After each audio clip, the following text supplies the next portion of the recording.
Hey guys, it's Shara from Woodshop Diaries, and welcome to part 1 of my cabinet door building series. The first step to adding doors to any project is figuring out what size they need to be. So in this video, we're going to discuss cabinet door dimensions and how to find them.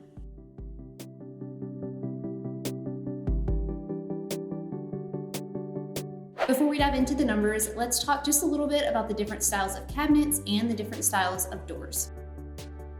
Cabinet doors can be either inset or overlay. Inset means that the doors sit inside the frame like this, and overlay means that they lay over the frame like this.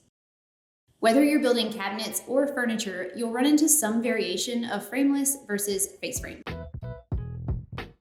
In cabinet design, frameless means that the front of the cabinet is not framed out. The frame is simply the plywood edge. This is how I built my workshop cabinets. On the other hand, face frame cabinets have an additional face frame added onto the front of the cabinet box. With overlay doors, the overlay amount is the amount of the face frame that the door is covering. So if the door overlays the frame 1 inch, it's a 1 inch overlay. The reveal is the amount of the face frame that isn't covered by the door. Now that we've seen some examples, let's dive into dimensions. The first dimension I like to find is the cabinet door width. This is usually the easiest, so I start with it first. If you're doing inset cabinet doors, simply take the width of the opening and subtract 1/4 of an inch. This allows for an 1/8 of an inch gap on both sides of the cabinet door. This method works for both frameless and face frame projects. Super easy. However, overlay works a little bit different for frameless versus face frame situations. For frameless cabinets, you have what's called a full overlay. So you take the overall width of the cabinet and subtract 1/4 of an inch. That allows for an 1/8 of an inch reveal on both sides of the cabinet. For face frame cabinets, you have an overlay amount. This is the amount of the face frame that you want the door to cover. Find your cabinet door width. For an overlay door on a face frame cabinet, you simply take the width of the opening and add 2 times your overlay amount. So if your overlay is 1/2 inch, you would add 1 inch. This overlay amount will determine what kind of hinges you need, which is important, and we'll come back to that in just a minute.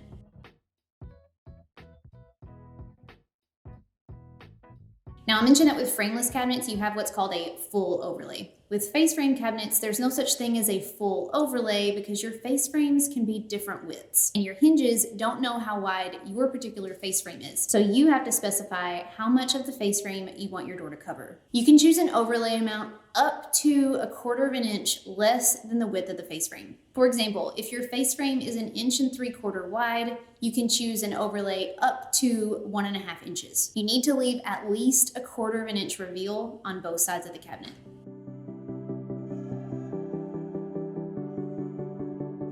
It's actually kind of interesting. I learned this the hard way recently. If you leave less than 1/4 of an inch reveal on a face frame cabinet, the doors will rub each other when you open them.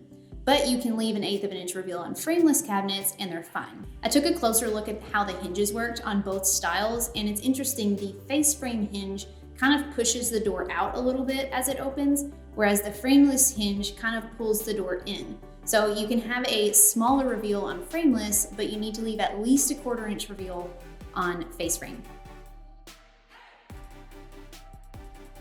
For double doors, you literally do the exact same thing. Find your door width, subtract 1/8 of an inch to give you a gap in between the doors, then divide by 2 to find each individual door width. By the way, if you get like a really weird number here, I personally like to round down to the nearest 1/16 of an inch just to kind of keep my numbers easy to work with. So now that we know the width of the door, let's find the height. To find the height of a basic inset door on either frameless or face frame cabinets, simply take the height of the opening and subtract 1/4 of an inch. That'll give you an 1/8 of an inch gap on the top and the bottom. If the door is overlay on a frameless cabinet, take the overall height of the front of the box and subtract 1/4 of an inch to give an 1/8 of an inch reveal on the top and the bottom. If the door is overlay on a face frame cabinet, simply take the height of the opening and add 2 times your desired overlay. Now, with both frameless and face frame projects, you'll run into instances where the door may or may not be individually framed out. First, these are the most basic examples. Here's a basic inset door, and here's a basic overlay door. But when you start adding other elements into the mix, like maybe a drawer above the door, things get a little bit more complicated. I'll share some examples to make this hopefully a little clearer. This door is inset and not framed. Notice that there's no framing or dividers between the door and the drawer. This door is inset and framed out on all sides. Notice that there is framing between the door and the drawer. This door is overlay, not framed, and this door is overlay and framed on all sides. If the door is inset and not framed out on all sides, like for an example, you have a drawer above the door, I recommend adding the drawer first, or at least figuring out what size you want the drawer. Then you can take the height of the opening and subtract 3/8 of an inch. That gives you a gap at the top, a gap in between, and a gap at the bottom. Then subtract the height of the drawer front, and what's left is the height of your door. Now, in a case where you're working with both a drawer and a door, and they're both overlaying the same part of the face frame, depending on your overlay amount, you may need to adjust one or the other or both so that they can both fit over that piece of the face frame. As a quick example, let's say that you have a drawer and a door with a 1.5 inch overlay, but your face frame piece is only 2.5 inches wide. They can't both overlay the same part of the face frame 1.5 inches or they'll be hitting each other. In cases like that, you can adjust your overlay amount as needed. Just make sure there's at least 1/8 of an inch gap between the drawer and the door. Okay, now the final example here is a case where you have an overlay door that's not framed out. Honestly, I'm not sure if I've ever seen this situation in real life. It doesn't seem to be very common. If you ever run into an instance where you have an overlay door and maybe there's a drawer above it and it's not framed out in between, you would take the height of the cabinet opening, add 2 times your desired overlay, then subtract the 1/8 of an inch for the gap in between the two, and then subtract the drawer front from that, and what's left is the height of your door.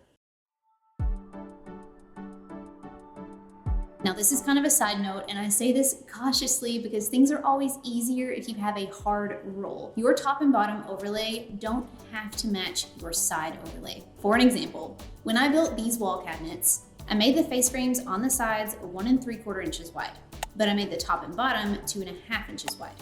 My overlay was 1.5 inches, so my doors overlaid the sides 1.5 inches.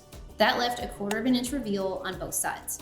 But if I overlaid the bottom only 1.5 inches to match the sides, the reveal would be a full inch. I wanted the bottom reveal to match the sides even though the face frame was wider here. So I added an extra 3/4 inch to the height of my door to cover more of this frame. And at the top, I was adding some trim, so I didn't want my door to cover as much of the frame because I wanted to leave that space above to be able to nail my trim to. So I actually only overlaid the top about 1 inch. I hope that doesn't make this super confusing. Basically, my point is that you have some flexibility with your top and bottom overlay, a little more than you do with your sides.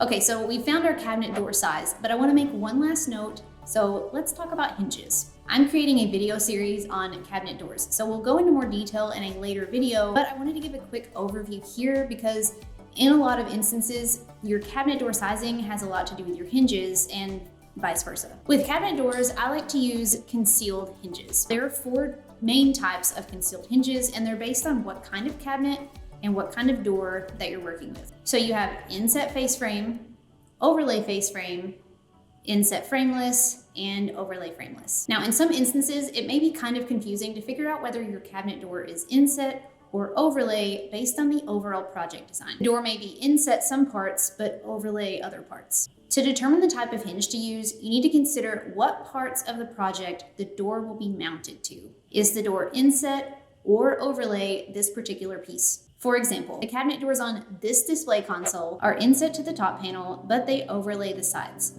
Since the doors are mounted to the sides, they'll need overlay hinges. For face frame overlay hinges, you need to specify your overlay amount. You'd search for a face frame hinge for a 1/2 inch overlay or 1.5 inch overlay, etc. There are a lot of options. I'll link these 4 main types of cabinet door hinges in the video description so you can check them out, but we'll also go into more detail on them in a later video. For now, you have all the dimensions that you need to get started building. In the next video of the series, we'll take these numbers and actually apply them to building the cabinet doors. I'm going to be showing you 7 different ways to make a cabinet door. If you want to check it out, be sure to follow along and subscribe to the channel so you don't miss out. Okay, that's it for now. Thanks so much for watching, friends, and happy building.